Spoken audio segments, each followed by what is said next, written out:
Welcome to this DelftStack tutorial video. In today's tutorial, we will learn how to block YouTube on Windows 11 using Google Chrome. I will show you the most simplest way. Open Google Chrome and search for Chrome Web Store. Inside Chrome Web Store, search for Block Site. This is the extension that I usually use. To block the extension, just click on it and click on Add to Chrome. Add extension. As you can see, Block Site has been successfully added. Now, just go to your extension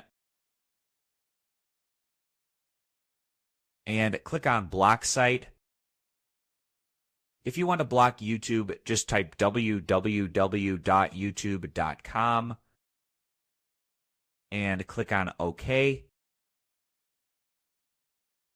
And as you can see, we have successfully restricted or blocked YouTube on Google Chrome on Windows 11.